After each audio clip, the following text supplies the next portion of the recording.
नमस्कार। आप सभी का स्वागत है किस्से और कहानियों में टेल्स फ्रॉम द हार्ट। आज हम मुंशी प्रेमचंद की कहानी कहेंगे जिसका शीर्षक है दो बैलों की कथा। चलिए शुरू करते हैं। जानवरों में गधा सबसे ज्यादा बुद्धिहीन समझा जाता है। हम जब किसी आदमी को पल्ले दर्जे का बेवकूफ कहना चाहते हैं तो उसे गधा कहते हैं। गधा सचमुच बेवकूफ है या उसके सीधेपन, उसकी निरापद सहिष्णुता ने उसे यह पदवी दे दी है, इसका निश्चय नहीं किया जा सकता। गायें सींग मारती हैं। ब्याई हुई गाय तो अनायास ही सींगनी का रूप धारण कर लेती हैं। कुत्ता भी बहुत गरीब जानवर है, लेकिन कभी कभी उसे भी क्रोध आ ही जाता है। किंतु गधे को कभी क्रोध करते हुए नहीं सुना, न देखा। जितना चाहे गरीब को मारो, चाहे जैसी खराब सड़ी हुई घास सामने डाल दो, उसके चेहरे पर कभी असंतोष की छाया भी न दिखाई देगी। वैशाख में चाहे एक आध बार कुलेल कर लेता हो, पर हमने तो उसे कभी खुश होते नहीं देखा। उसके चेहरे पर एक स्थायी विषाद स्थायी रूप से छाया रहता है। सुख दुख, हानि लाभ, किसी भी दशा में उसे बदलते नहीं देखा। ऋषियों मुनियों ने जितने गुण हैं वे सभी उसमें पराकाष्ठ हो पहुंच गए हैं, पर आदमी उसे बेवकूफ कहता है। सद्गुणों का इतना अनादर कहीं नहीं देखा। कदाचित सीधापन संसार के लिए उपयुक्त नहीं है। देखिए न, भारतवासियों की अफ्रीका में क्यों दुर्दशा हो रही है। क्यों अमेरिका में उन्हें घुसने नहीं दिया जाता। बेचारे शराब नहीं पीते, चार पैसे कुछ समय के लिए बचा कर रखते हैं, जी तोड़कर काम करते हैं, किसी से लड़ाई झगड़ा नहीं करते, चार बातें सुनकर गम खा जाते हैं, फिर भी बदनाम है। कहा जाता है वे जीवन के आदर्श को नीचा करते हैं। अगर वे भी ईंट का जवाब पत्थर से देना सीख जाते तो शायद सभ्य कहलाने लगते। जापान की मिसाल सामने है। एक ही विजय ने उसे संसार की सभ्य जातियों में गण्य बना दिया। लेकिन गधे का छोटा भाई और भी है, जो उससे कम ही गधा है, और वह है बैल। जिस अर्थ में हम गधा का प्रयोग करते हैं, कुछ उसी से मिलते जुलते अर्थ में बछिया के ताऊ का भी प्रयोग करते हैं। कुछ लोग बैल को शायद बेवकूफों में सर्वश्रेष्ठ कहेंगे, मगर हमारा विचार ऐसा नहीं है।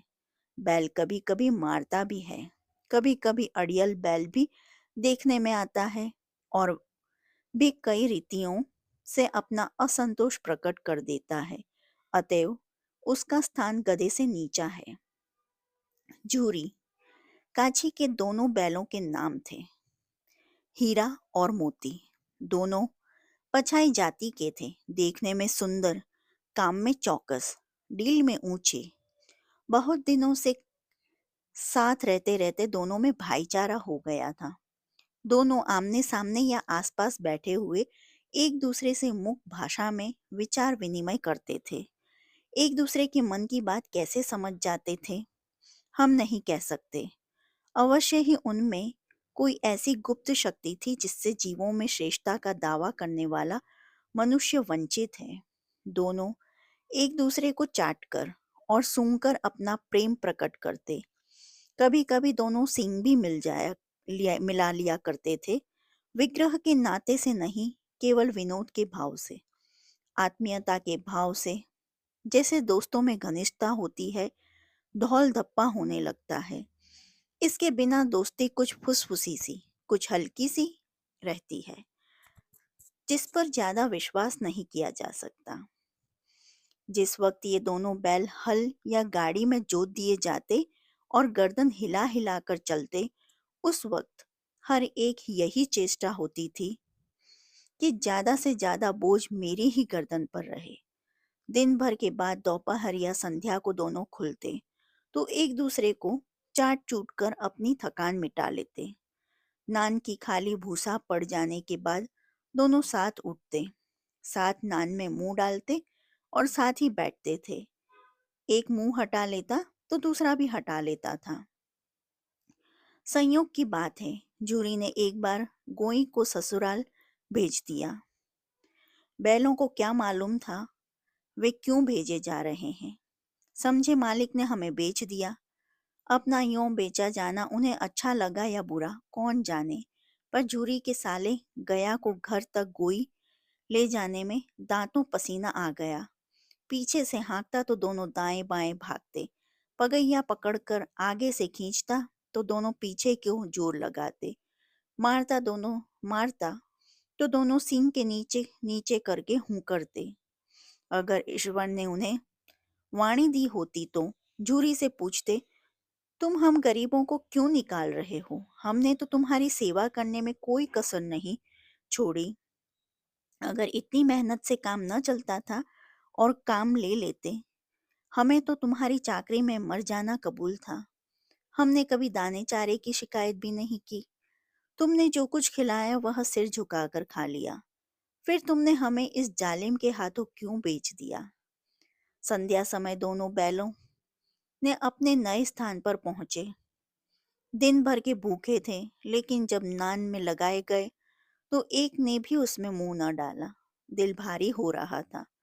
जिसे उन्होंने अपना घर समझ रखा था वह आज उनसे छूट गया था। यह नया घर, नया गांव, नए आदमी उन्हें बेगानों से लगे थे। दोनों ने अपनी मुख भाषा में सलाह की, एक दूसरे को कनखियों से देखा और लेट गए। जब गांव में सोता पड़ गया तो दोनों ने जोर मारकर पगहे तुड़ा डाले और घर की तरफ चले। पगहे बहुत मजबूत थे। अनुमान न हो सकता था कि कोई बैल उन्हें तोड़ सकेगा, पर इन दोनों ने इस समय दूनी शक्ति आ गई थी। एक एक झटके में रस्सियां टूट गईं। झूरी प्रातः सोकर उठा तो देखा कि दोनों बैल चरनी पर खड़े हैं। दोनों ही गर्दनों में आधा आधा गराव लटक रहा है। घुटने तक पांव कीचड़ से भरे हैं और दोनों की आंखों में विद्रोहमय स्नेह झलक रहा है। झूरी बैलों को देखकर स्नेह से गद्द हो गया। दौड़कर उन्हें गले लगा लिया। प्रेम लिंगन और चुंबन का वह दृश्य बड़ा ही मनोहर था। घर और गांव के लड़के जमा हो गए और तालियां बजा बजा कर उनका स्वागत करने लगे। गांव के इतिहास में यह घटना अभूतपूर्व न होने पर भी महत्वपूर्ण थी। बाल सभा ने निश्चय किया, दोनों पशुवीरों को अभिनंदन पत्र देना चाहिए। कोई अपने घर से रोटियां लाया, कोई गुड़, कोई चौकर, कोई भूसी। एक बालक ने कहा, ऐसे बैल किसी के पास न होंगे। दूसरे ने समर्थन किया। इतनी दूर से दोनों अकेले चले आए। तीसरा बोला, बैल नहीं है वे, उस जन्म के आदमी हैं। इसका प्रतिवाद करने का किसी को साहस न हुआ। जूरी की स्त्री ने बैलों को द्वार पर देखा तो जल उठी। बोली, कैसे नमक हराम बैल हैं ये। एक दिन वहां काम न किया, भाग खड़े हुए। जूरी अपनी बैलों पर वह आक्षेप न सुन सका। नमक हराम क्यों है? चारा दाना न दिया होगा तो क्या करते? स्त्री ने रोब के साथ कहा, बस तुम ही तो बैलों को खिलाना जानते हो, और तो सभी पानी पिला पिला कर रखते हैं। जूरी ने चिढ़ाया, चारा मिलता तो क्यों भागते? स्त्री चिढ़ी, भागे इसलिए कि वे लोग तुम जैसे बुद्धुओं की तरह बैलों को सहलाते नहीं हैं। खिलाते हैं तो रगड़ कर जोतते भी हैं। ये दोनों ठहरे कामचोर, भाग निकले। अब देखूं कहाँ से खली और चोकर मिलता है। सूखे भूसे के सिवा कुछ न दूंगी, खाएं चाहे मरें। वही हुआ। मजूर को बड़ी ताकीद कर दी गई कि बैलों को खाली सूखा भूसा दिया जाए। बैलों ने नान में मुंह डाला तो फीका फीका, न कोई चिकनाहट न कोई रस। क्या खाएं? आशा भरी आंखों से द्वार की ओर ताकने लगे। जूरी ने मजूर से कहा, थोड़ी सी खली क्यों नहीं डाल देता बे? मालकिन मुझे मार ही डालेगी। चुरा कर डाला? ना दादा, पीछे से तुम भी उन्हीं की सी कहोगे। दूसरे दिन जूरी का साला फिर आया और बैलों को ले चला। अब की उसने दोनों को गाड़ी में जोता। 2-4 बार मोती ने गाड़ी को सड़क की खाई में गिराना चाहा, पर हीरा ने संभाल लिया। वह ज्यादा सहनशील था। संध्या समय पर पहुंचकर उसने दोनों को मोटी रस्सियों से बांधा और कल की शरारत का मजा चखाया। फिर वही सूखा भूसा डाल दिया। अपने दोनों बैलों को खली, चूनी सब कुछ दी। दोनों बैलों को ऐसा अपमान कभी न हुआ। जूरी इन्हें फूल की झड़ी से भी न छूता था। उसकी टिटकार पर दोनों उड़ने लगते थे। यहाँ मार पड़ी। आहत सम्मान की व्यथा तो थी ही। उस पर मिला सूखा भूसा। नान की तरफ आंखें तक न उठाई। दूसरे दिन गया ने बैलों को हल में जोता, पर इन दोनों ने जैसे पांव न उठाने की कसम खा ली थी। वह मारते मारते थक गया, पर दोनों ने पांव न उठाया। एक बार जब उस निर्दयी ने हीरा की नाक पर खूब डंडे जमाए, तो मोती का गुस्सा काबू से बाहर हो गया। हल लेकर भागा। हल, रस्सी, जुआ, जोत सब टूट टाट कर बराबर हो गया। गले में बड़ी बड़ी रस्सियां न होती तो दोनों पकड़ाई में न आते। हीरा ने मुख भाषा में कहा, भागना व्यर्थ है। मोती ने उत्तर दिया, तुम्हारी तो इसने जान ले ली थी, अब की बड़ी मार पड़ेगी। पढ़ने दो, बैल का जन्म लिया है तो मार से कहाँ तक बचेंगे। गया दो आदमियों के साथ दौड़ा रहा था। दोनों के हाथों में लाठियां थी। मोती बोला, कहो तो दिखा दूं कुछ मजा मैं भी। लाठी लेकर आ रहे हैं। हीरा ने समझाया, नहीं भाई, खड़े हो जाओ। मुझे मारेगा तो मैं भी एक दो को गिरा दूंगा। नहीं, हमारी जाति का यह धर्म नहीं है। मोती दिल में ऐंठ कर रह गया। गया आ पहुंचा और दोनों को पकड़ कर ले गया चला।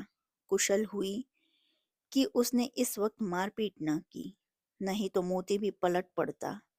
उसके तेवर देखकर गया और उसके सहायक समझ गए कि इस वक्त टाल जाना ही मसहलत है। आज दोनों के सामने फिर वही सूखा भूसा लाया गया। दोनों चुपचाप खड़े रहे। घर के लोग भोजन करने लगे। उस वक्त छोटी सी लड़की दो रोटियां लिए निकली और दोनों के मुंह में देकर चली गई। उस एक रोटी से इनकी भूख तो क्या शांत होती, पर दोनों के हृदय को मानो भोजन मिल गया। यहाँ भी किसी सज्जन का बास है। लड़की भैरव की थी। उसकी माँ मर चुकी थी। सौतेली माँ मारती रहती थी, इसलिए इन बैलों से उसे एक प्रकार की आत्मीयता हो गई थी। दोनों दिन भर जोते जाते, डंडे खाते, अड़ते, शाम को थान पर बांध दिए जाते और रात को वही बालिका इन्हें दो रोटियां खिला जाती। प्रेम के इस प्रसाद की यह बरकत थी कि दो दो गाल सूखा भूसा खाकर भी दोनों दुर्बल न होते थे, मगर दोनों की आंखों में रोम रोम में विद्रोह भरा हुआ था। एक दिन मोती ने मुख भाषा में कहा, अब तो नहीं सहा जाता हीरा, क्या करना चाहते हो? एक आध को सींगों पर उठाकर फेंक दूंगा, लेकिन जानते हो, वह प्यारी लड़की जो हमें रोटियां खिलाती है, उसी की लड़की है जो इस घर का मालिक है। यह बेचारी अनाथ न हो जाएगी तो मालकिन को न फेंक दूं, वही तो उस लड़की को मारती है। लेकिन औरत जात पर सींग चलाना मना है, यह भूले जाते हो। तुम तो किसी तरह निकलने ही नहीं देते। बताओ, तुड़ाकर भाग चलें? हाँ, यह मैं स्वीकार करता, लेकिन इतनी मोटी रस्सी टूटेगी कैसे? इसका उपाय है। पहले रस्सी को थोड़ा सा चबा लो, फिर एक झटके में जाती है। रात को जब बालिका रोटियां खिलाकर चली गई, दोनों रस्सियां चबाने लगे, पर मोटी रस्सी मुंह में न आती थी।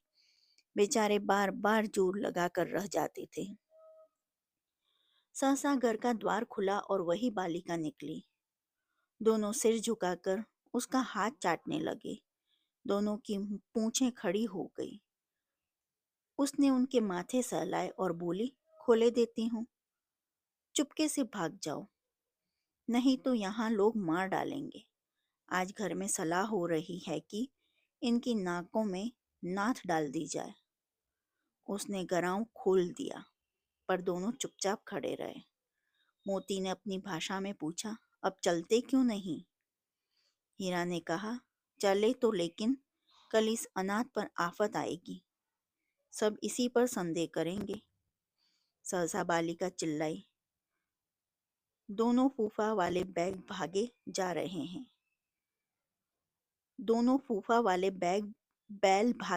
हैं, माफ करना। ओ दादा, बैल भागे जा रहे हैं, जल्दी दौड़ो।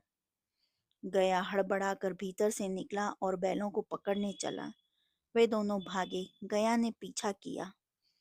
और भी तेज हुए। गया ने शोर मचाया।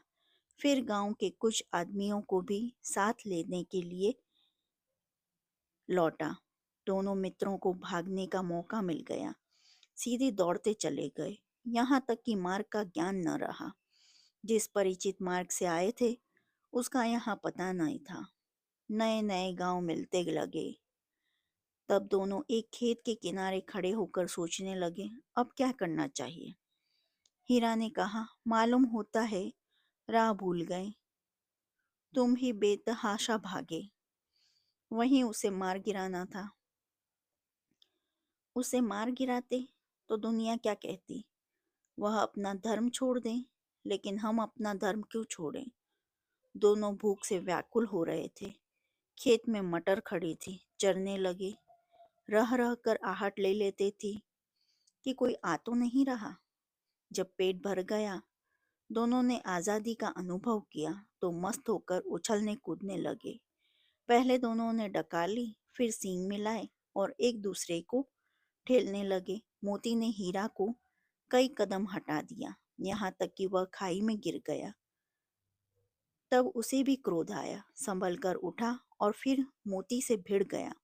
मोती ने देखा खेल में झगड़ा हुआ चाहता है तो किनारे हट गया। अरे यह क्या, कोई सांड डोंकता चला आ रहा है। हाँ, सांड ही है। वह सामने आ पहुंचा। दोनों मित्र बगलें झांक रहे हैं। सांड पूरा हाथी है। उससे भिड़ना जान से हाथ धोना है। लेकिन न भिड़ने पर भी जान बचती नजर नहीं आ रही। इन्हीं की तरफ आ भी रही है। कितनी भयंकर सूरत है। मोती ने मुख भाषा में कहा, बुरे फंसे, जान बचेगी, कोई उपाय सोचो। हीरा ने चिंतित स्वर में कहा, अपने घमंड से फूला हुआ है, आरजू विनती न सुनेगा। भाग क्यों न चलें। भागना कायरता है तो फिर यहीं मरो। बंदा तो 9 2 11 होता है, और जो दौड़ाए तो फिर कोई उपाय सोचो जल्द। उपाय यही है कि उस पर दोनों जने एक साथ चोट करें। मैं आगे से रगेदता हूँ, तुम पीछे से रगेदो। दोहरी मार पड़ेगी तो भाग खड़ा होगा। मेरी ओर झपटे, तुम बगल से उसके पेट में सिंग घुसेड़ देना। जान जोखिम है पर दूसरा उपाय नहीं है। दोनों मित्र जान हथेलियों पर लेकर लपके। सांड को भी संगठित शत्रुओं से लड़ने का तजुर्बा न था। वह तो एक शत्रु से मल्ल युद्ध करने का आदी था। ज्यों ही हीरा पर झपटा, मोती ने पीछे से दौड़ाया। सांड उसकी तरफ मुड़ा तो हीरा ने रगेदा। सांड चाहता था कि एक एक करके दोनों को गिरा ले, पर ये दोनों भी उस्ताद थे। उसे वह अवसर न देते थे। एक बार सांड झल्ला कर हीरा का अंत कर देने के लिए चला कि मोती ने बगल से आकर पेट में सींग भोंक दी। सांड क्रोध में आकर पीछे फिरा तो हीरा ने दूसरे पहलू में सींग भोंक दिया। आखिर बेचारा जख्मी होकर भागा और दोनों मित्रों ने दूर तक उसका पीछा किया, यहाँ तक कि सांड बेदम होकर गिर पड़ा। तब दोनों ने उसे छोड़ दिया। दोनों मित्र विजय के नशे में झूमते चले जाते थे। मोती ने अपनी सांकेतिक भाषा में कहा, मेरा तो जी चाहता था कि बच्चा को मार ही डालूं। हीरा ने तिरस्कार किया, गिरे हुए बैरी पर सींग न चलाना चाहिए। यह सब ढोंग है।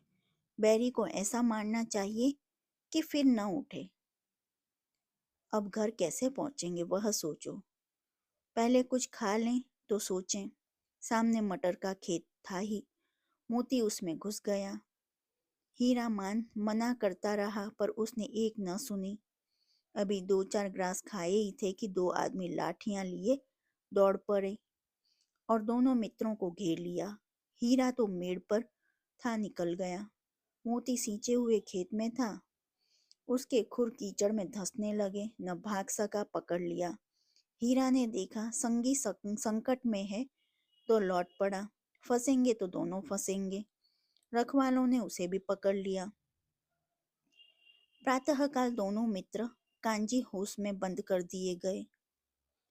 दोनों मित्रों का जीवन में पहली बार ऐसा साबित पड़ा कि सारा दिन बीत गया और खाने को एक दिन का भी न मिला। समझ ही में न आता था यह कैसा स्वामी है। इससे तो गया फिर भी अच्छा था। यहाँ कई भैंसें थी, कई बकरियां, कई घोड़े, कई गधे, पर किसी के सामने चारा न था। सब जमीन पर मुर्दों की तरह पड़े थे। कई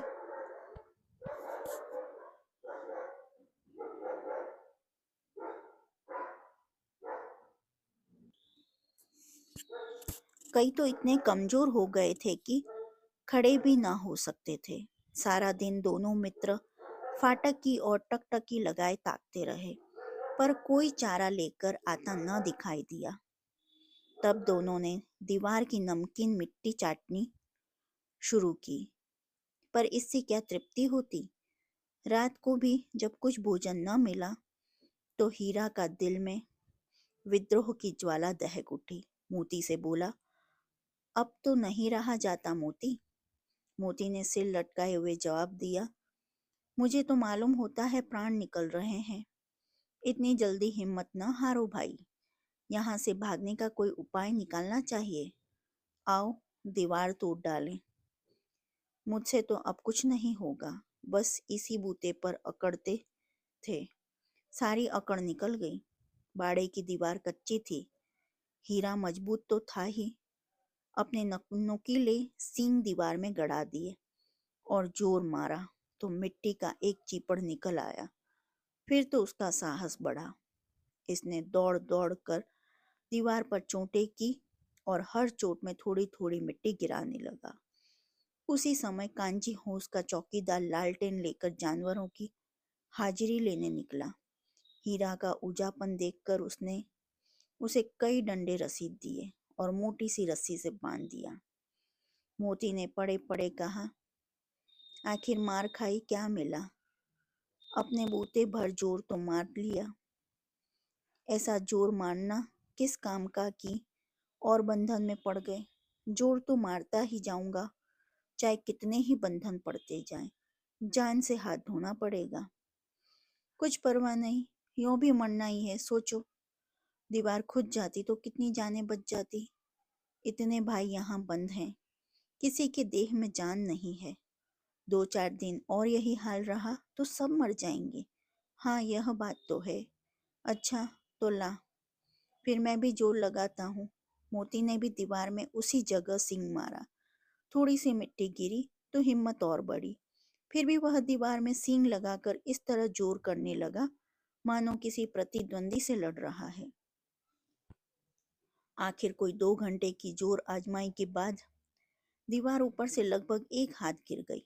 उसने दूनी शक्ति से दूसरा धक्का मारा तो आधी दीवार गिर पड़ी। दीवार का गिरना था कि अधमरे से पड़े सभी जानवर चेत उठे। तीनों घोड़ियां सरपट भाग निकली, फिर बकरियां निकली, इसके बाद भैंसें भी खिसक गईं। पर गधे अभी तक ज्यों के त्यों खड़े थे। हीरा ने पूछा, तुम दोनों क्यों नहीं भाग जाते? एक गधे ने कहा, जो कहीं फिर पकड़े लिए जाएं तो क्या हर्ज है, अभी तो भागने का अवसर है। हमें तो डर लगता है हम यहीं पड़े रहेंगे। आधी रात से ऊपर जा चुकी थी। दोनों गधे अभी तक खड़े सोच रहे थे कि भागे या ना भागे। मोती अपने मित्र की रस्सी तोड़ने में लगा हुआ था। जब वह हार गया तो हीरा ने कहा, तुम जाओ, मुझे यहीं पड़ा रहने दो, शायद कहीं भेंट हो जाए। मोती ने आंखों में आंसू लाकर कहा, तुम मुझे इतना स्वार्थी समझते हो हीरा? हम और तुम इतने दिनों एक साथ रहे, आज तुम विपत्ति में पड़ गए तो मैं तुम्हें छोड़कर अलग हो जाऊं? हीरा ने कहा, बहुत मार पड़ेगी, लोग समझ जाएंगे यह तुम्हारी शरारत है।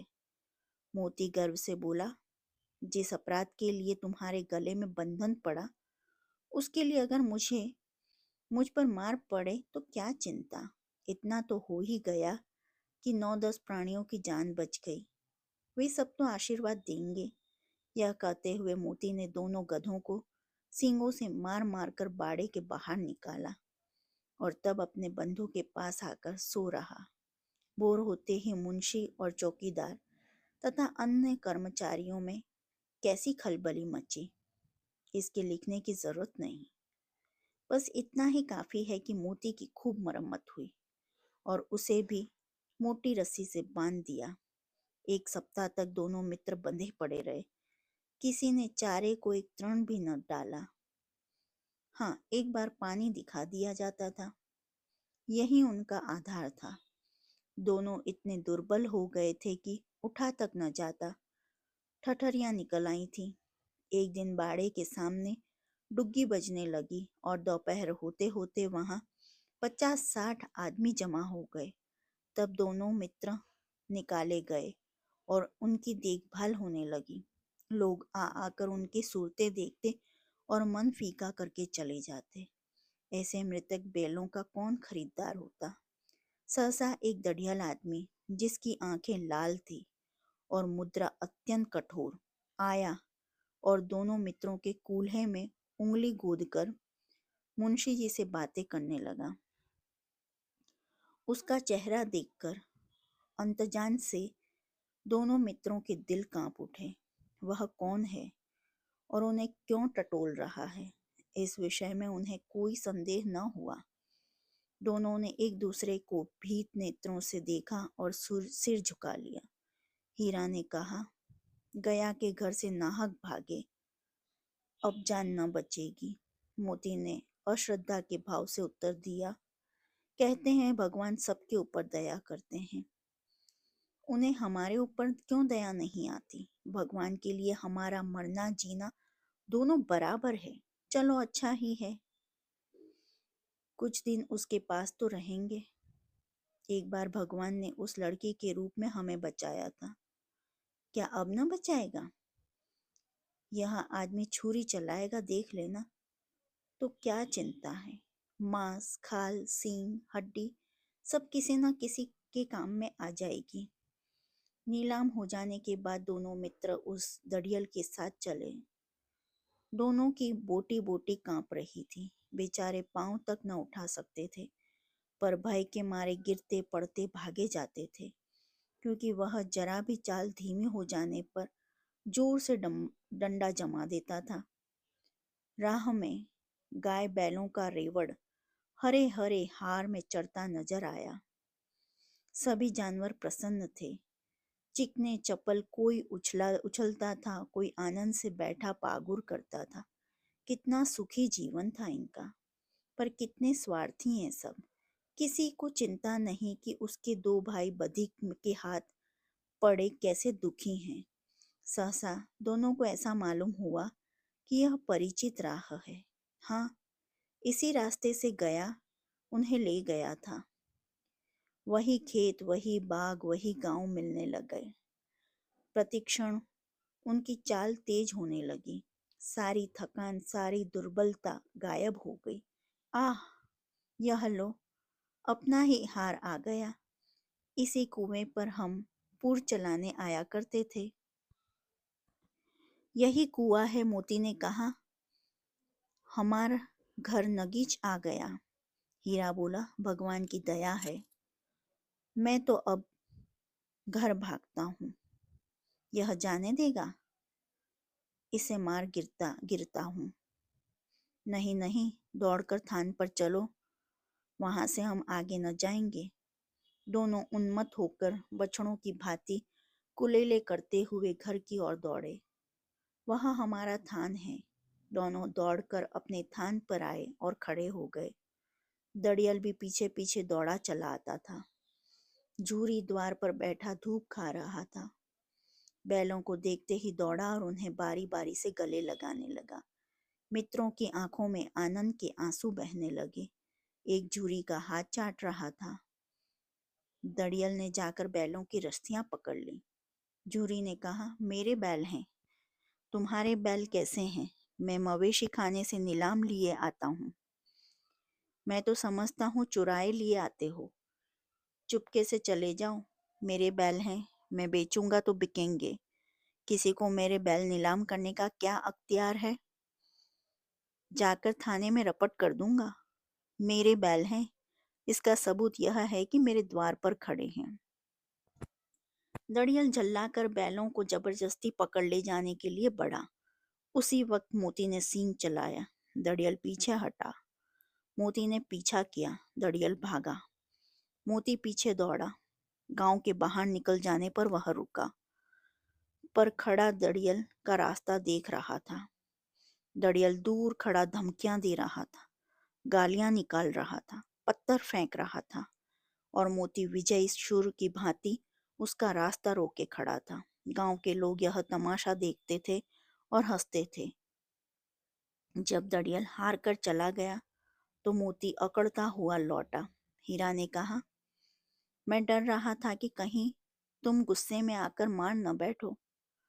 अगर वह मुझे पकड़ता तो मैं बेमारे न छोड़ता। अब न आएगा।